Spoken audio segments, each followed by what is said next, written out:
Now you said something really interesting, and it reminded me of one of the first talks that I heard you give way back, where I remember you saying that, I think it was within the context of SAIC, probably. You were talking about how the way you and your team were solving the um, speech recognition, natural human language technology problem is that you're not separating speech, like the acoustic and the natural language. I mean, you are using both in the process of extracting meaning, which I think is the way we human beings do it, as opposed to what I think is probably is artificial, but is not stupid, right? Which is do the acoustic first and then do the natural language work. It's easier to solve that way.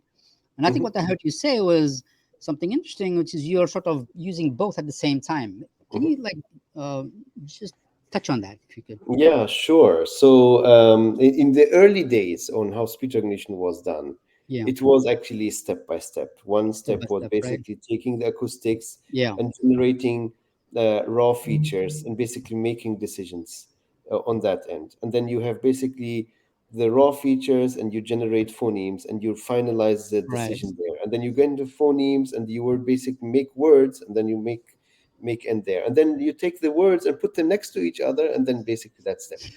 The problem is Yeah, each of these technologies is not I mean, there is potential errors which are going to be there. yeah, yeah. If you basically make decisions every time and you finalize these decisions, Mm, mm, you're going to basically mm, compound the mistakes. mm, And mm, that's not the right thing. And that's why you mm, should open it up. Today, I mm, mean, in machine learning, um, I mean, people understand that. That's a good thing.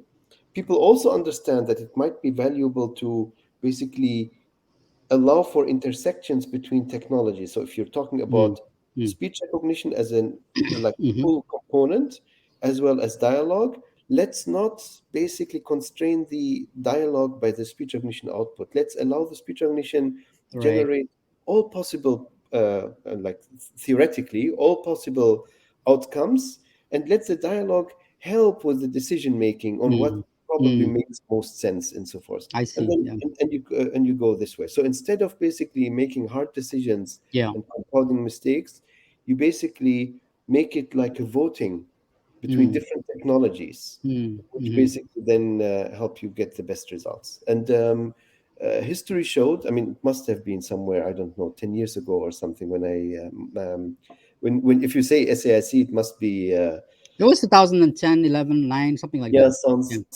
sounds yeah. right. So today it's actually, I think 90% of the people who are doing machine learning are doing it this exact way. Yeah, yeah, Yeah. that's great. So um, I do want to touch about all the big companies. Let me ask you this, since a lot of folks who are listening are youngsters, right? And I'm sure they're asking why this guy was in eBay and then he was in Amazon and he was in Facebook, and why did he leave those companies? Isn't it like the best thing in the world to work for these companies? It is, I but yeah, tell us, tell these folks why, like, yeah. you leave these big brands and just do your own thing. Honestly, I enjoyed every station in my life. I enjoyed for different reasons. So I'm in AI since the mid '90s, right? And I had startups before. This is not my first. I mean, I did something like four startups, and this is my fifth. Um, but then I was in companies like SAIC, I was in eBay, I was in Amazon, and I was at Facebook. Each of these stations, I enjoyed my stay there for different reasons. Um, SAIC was great. I worked on DARPA projects. I mean, basically state of the art things which today are starting to be products. I mean, do you remember the little robot which is Amazon's Astro now, which Yeah. is which can Hmm. go around in your Yeah. house and do things? We did some research in this very similar context in Hmm. 2011, 2012 with Wow. DARPA. Super Wow. interesting stuff. So very, very early. DARPA does cool stuff, or does fund really cool stuff Like at the that time. internet. Yeah. Yeah, exactly like the internet. Right. Exactly Like right. the Yes, internet. yes. Hmm. 100. Actually, most of the speech recognition companies which are strong in speech recognition, the large corporations, Yeah, there's some yeah, core which comes actually from DARPA, yeah, yeah. whether No, it's hands-on. it's not a total waste. The money goes Yeah, to the military. definitely it's not, because Yeah. if you look at the leadership team in Amazon, for example, who started Alexa and all of that, they are actually they used to be the leaders who in the research groups supporting DARPA, or like funded by DARPA to Mhm. develop technologies. Same with Siri. Siri comes from SRI, basically Yep, in Menlo Park. yep, Same with IBM, with Watson. Same with Google. I mean, if you look at the leadership, they're all coming basically from these kinds of sources. Anyway, yep. so that was SAIC. It was very interesting, but I felt when I was at SAIC, I was serving one customer only, and I Mhm. love serving as many people as possible, millions of people. Yeah. So that's why I went to eBay. eBay had a big issue when they because they didn't have an AI team. They had a research lab which was working on things which were more like 5 or 10 years down the road, nothing which is closer to the application. And they wanted to establish an AI organization. And I started that up inside the company. So I actually was a startup guy inside eBay. I had one person, and then I left eBay with hundreds when they had hundreds, Nice. doing dialogue, doing computer vision, doing NLP, doing, I mean, all kinds of That's great. AI Yeah. capabilities. Yeah. That But, must have been very enjoyable. That because oh my you sort God, of I have the loved best of it. all both worlds, right? Yes, I loved Right. it. I mean, and the thing is, what eBay taught me is the impact of AI and the science and so forth Mm. um, on real business, where you can Mm. basically measure the dollar value, also jobs created and things like that, Yeah. because Yeah. you had AI. Yeah. So I could No, actually measure it's thousands satisfying. of jobs developed just because I have done basically certain things No, in AI. there's you can't get better than that, right? It warms your heart, Of really. course, it does. It So, does. but at some point, I was feeling that there is more than retail you can do with AI, Mm. and that's when I switched and was part of the founding team in AI, Amazon AI, which is part of AWS, building speech recognition, translation, forecasting, SageMaker. Some people might have heard about. I mean, all these technologies basically for the world to utilize and enable their applications with AI. That was awesome too. I could see that small and large corporations basically were using our tools, and basically, I mean, I mean, the threshold to enable their businesses, their respective businesses with AI, gotten really low, which I loved. Yep. And we wanted to actually do democratization of AI at that point. Hmm. The Hmm. problem is that for me, I felt that the problem was um, we were enabling some people to develop technology and sell through Amazon, but maybe not in the most. I mean, I'm gonna say. You still are biased when you go into Yeah. Amazon. Yeah. You Yeah. want No, it's an to use a speech ecosystem, recognition like your engine. initial point, right? It's an Yeah, ecosystem, right? You exactly. have to. So, Yeah. even though you can find speech recognition engines from other providers, you will Yeah. see first Amazon's, Yeah. It right? makes sense. I mean, it It's totally just makes sense. Yeah. psychological, Of right? course. I Yeah. mean, yeah. That was good. I mean, it was a good experience, definitely. I mean, for me, the Amazon station, actually, I learned outside my own startups, I learned the most actually, and how Hmm. to deploy systems at scale, and how to basically expand the business and all of that. Very good experience. Now, Facebook, I joined because they were working on, they needed basically someone to establish and lead the AI team to enable what we talk about now as metaverse, right? I mean, how to do speech, language, vision technology, reasoning technology, so that we enable basically the metaverse. Hmm. And that was a very interesting charter. But at some point, I felt like democratization of AI for everyone was a stronger call for me, and that's why I left Facebook and started this one. Now, um, something to be always, I mean, remembering: people get intimidated by these large corporations. Hmm. I have been in these large corporations. I started these teams sometimes, right? no need to be intimidated by anyone. So you can, with the right focus and the right idea and the right execution, you can always build basically technologies which can compete with anyone. It doesn't, and actually, what is also very important is if you have the right idea and if you know how to execute, you don't even need to worry about anyone's competition. At the end of the day, it's all Mhm. about having the right idea and executing the customers, your users problem. And automatically, if the user feels that, you're they're gonna stick with you. If you are on their side, if you are enabling them, if you are supporting them, they're gonna stick with you regardless whether you're a small company or a large company.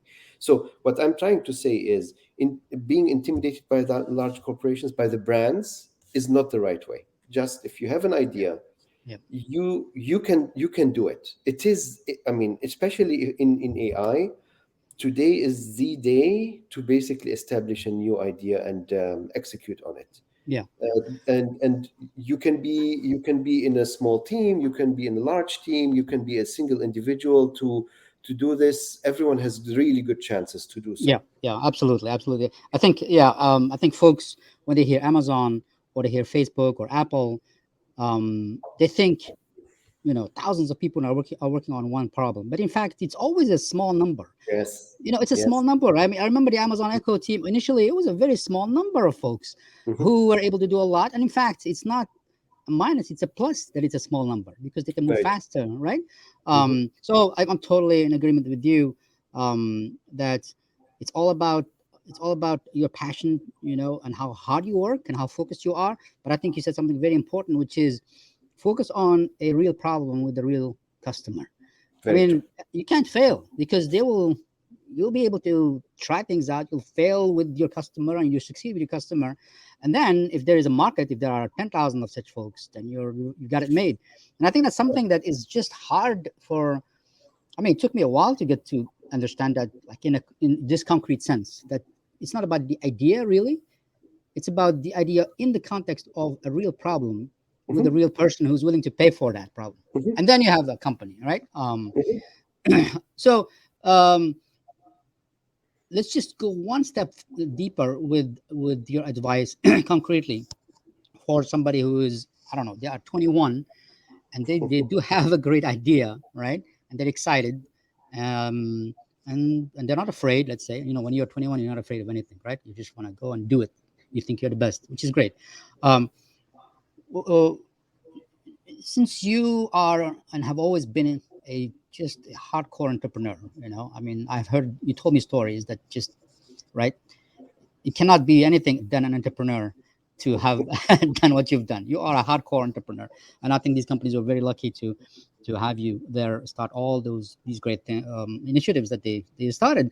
Hmm. But what would you tell this 21-year-old person, um, uh, to what did they start? Let's just, since we know in the context of AI, let's say they have something that is AI related, Hmm. like in concrete terms. What should they do? Where should they go? What advice do you want to give them to take that idea that they believe they can, solve a problem they can solve, and turn it into something like a, I don't know, a startup or a company? What would you say to them? So something you just earlier said is actually what I would really harp on. I mean, Mm, and stay and repeat, which is learn with the customer in the loop. mm, Learn mm, with the mm, customer in the loop. I mhm. mean, we all have great ideas. I Yeah, mean, but we need to have someone who's a sounding board saying, okay, is that something which is of value to you? And yeah, the customer is the only one who can say that.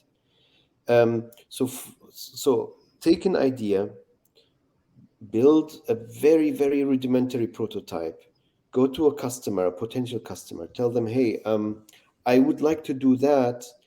Would you buy it? Would you help me? Would you be help me by being the first customer, for example? Even if it's free, don't just go with find a customer which wants to use it, even if it's because it's not free. They are giving you their time, right? exactly, So that's exactly. the most important thing at the very, Feedback. very beginning. Yeah, 100%. And then work backwards from the solution. They listen. actually more than speak. This is also very important. mm, mm, mm, When we are passionate about our we ideas. talk We too go much. to a customer, we start talking, and then we don't listen. Mm, And mm, mm, sometimes mm, certain few sentences of mm, what the customer is saying are mm, critical for our success. mhm, We need to mhm, learn to listen. Actually, this is very important. mhm, Have them allow them to speak 70% and you speak only 30%. Ask questions more than basically telling the customer what needs to be done. mm, At some point, that's going to actually benefit you, because you're basically then understanding the full scope of what the customer is going through, all the pain points, and then they actually learn that you are a person who is really on their side. They're gonna mhm. win win your trust Yeah. as a supplier, and that's the most important than even any dollar you can find is actually trust. And Mm, you need to mm, develop that kind of relationship with your customers. They need to feel that you are on their side. Trust is a currency, which is, if you don't win a customer today and they do not invest in you, but you still win their trust, they're going to come tomorrow. They're going to come in a yeah. year. They're going to come in 10 Right. years. They're Right. never going to forget basically that they can And trust you that's with hard. them. That's hard to earn. But This once is you have it, hard. yeah. Once you Yes, have it, you have to totally. cherish it. Yeah. Yeah, Yeah. and so the $1 is, I mean, It's the money fungible. is just short. The money is just short-lived. Money comes, money goes. Goes. Yeah. Trust, if Yeah. you keep it and maintain it, Maintain it and focus on it. generates hundreds of Yeah. that, thousands, millions of dollars at the end of Yeah. the day. Yeah. So No. keep that in mind. I would tell that person to keep that in mind, and also humility. That's the third thing which I would Yep. suggest. Um, we tend, because we have done our research, we know basically what is doable with technology. We tend to sometimes be a little bit, how do you call that in English, Prideful, arrogant. yeah, some kind of Yeah. arrogance comes Yeah. comes Yeah. to play sometimes, and we need to Hubris. be Yeah. very careful about this. True. True. Humility is very important. Yeah. um, and actually, the smaller the team is, Mm. the better that is possible to, you can win trust through humility. You can win business through humility. Customers today don't want to find the person who is bragging the loudest. Mm-mm. That's not anymore the case. Maybe few decades ago, the loudest salesperson wins the business. Today, it's not as much anymore. You True. need to present, Mm. show humility and present really good results. You're going to win the customer. I And think keep it. Yeah. that's today much more the case than That's interesting. So you're saying that the business culture has changed. I think so. The ethos. I agree with you. I think Yeah, the ethos is a lot more. Let's stop with the bullshit and so forth. Right? exactly, Just let's keep it exactly. real. Right? There's no need to shout. Just tell me the truth. I Very will true. take the good and the bad. Yeah, I totally agree. I totally agree with that. It's interesting that you framed it that way. It never occurred to me that it's a cultural shift that has Hmm. happened. But now I think about it, we didn't used to always be like this, That's right? true. You had to That's show true. off, and but now I think, yeah. But no, no, that's. I think this is fabulous advice for the youngster. Hopefully, you guys are listening, because these are hard-earned lessons for sure. That Hassan is sharing with us. I'm gonna go back and ask you a technical question, and then we'll wrap up, if you don't mind. Sure. Which is the following. I think, would you say that, if I were to describe how we have evolved, would you say that right now we are sort of in AI? We're building black boxes. We're feeding a lot of data into these neural nets, and we're building black boxes. Not that it's a bad thing. I mean, we are seeing results, right? They are doing their thing, right?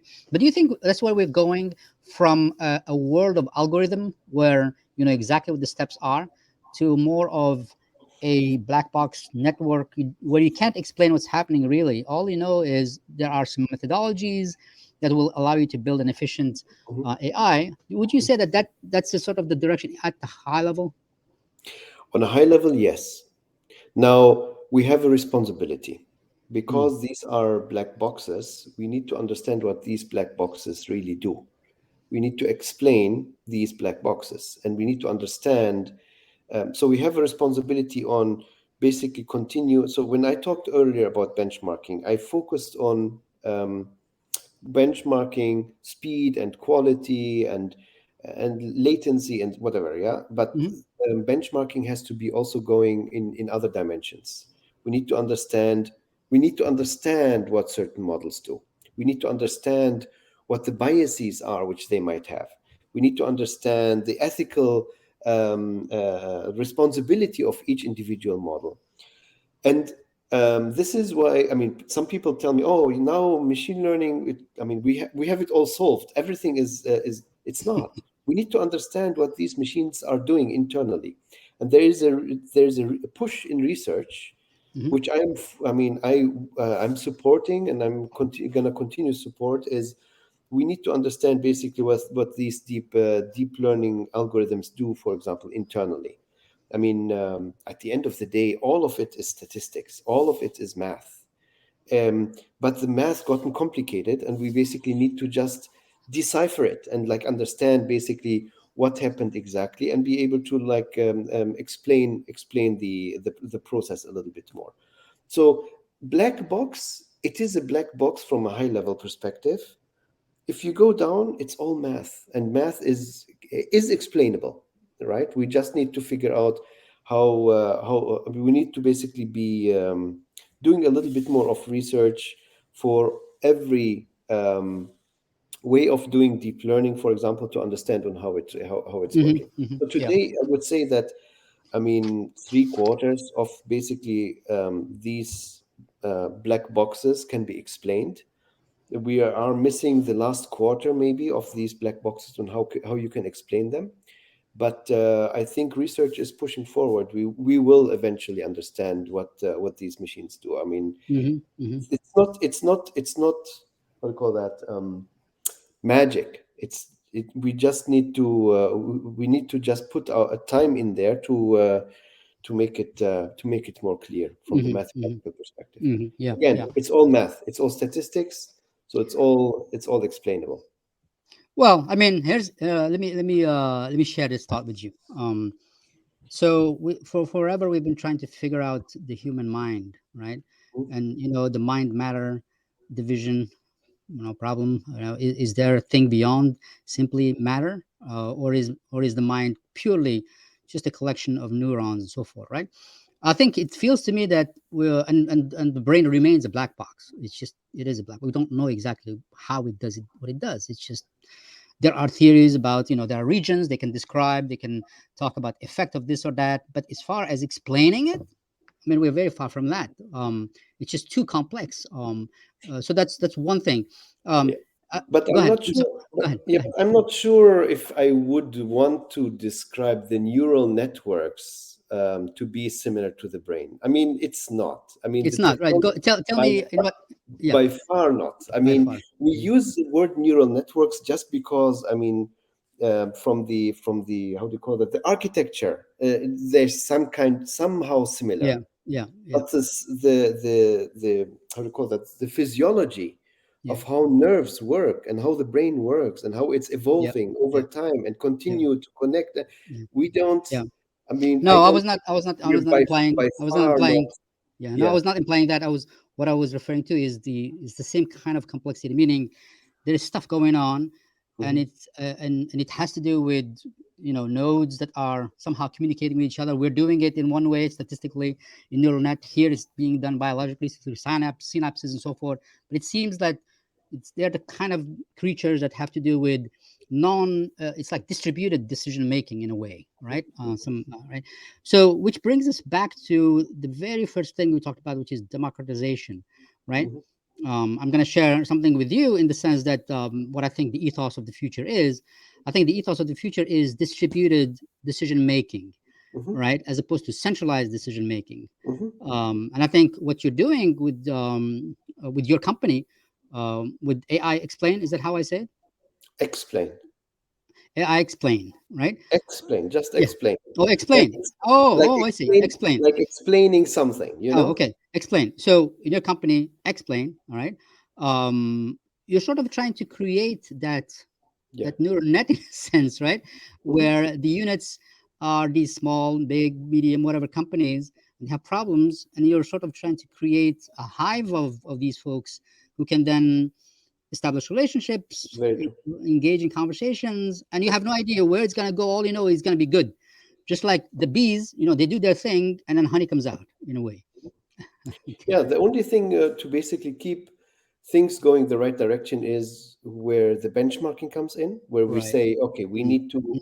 change Mhm. So structures, there's direction there. Yeah. the players, so that it fits Yep. our actual targeted goal. Exactly. Yeah. Yeah, Yeah. yeah. Wonderful. Well, Hassan, the hour went by very fast. At least It for was a me. pleasure to chat. Thank you so I much. uh I appreciate you sharing so much with us. I mean, we just started scratching the surface. So hopefully we'll do this again sometime next year, just to see where Explain is and what you've done. In the and you guys started when last year? We started last year. I Last year, mean, right? and basically last quarter of last year, and we are getting. We have now our private beta, so people can actually come into our website and sign up, and we are basically taking batches of the people who are signing up into the platform, and I mean, collaborating together on this, the magic they come in to do. So it's Whatever beautiful it to is. see what's exactly. It's beautiful to see what's happening. Actually, it's It's beautiful to it see for sure. So warms my heart. Yeah. so this video will be posted on a page, and there'll be a lot of information about where to find you. So we'll Mhm. put all of that in there, and I'll connect with you offline to make sure that we have everything that you want us to point people to. Hassan, thank you so much. I appreciate your time. It No, was thank wonderful. you, It was a lot of thanks fun. for having me. Thank you. All Bye bye. right, Take care. thanks. You too.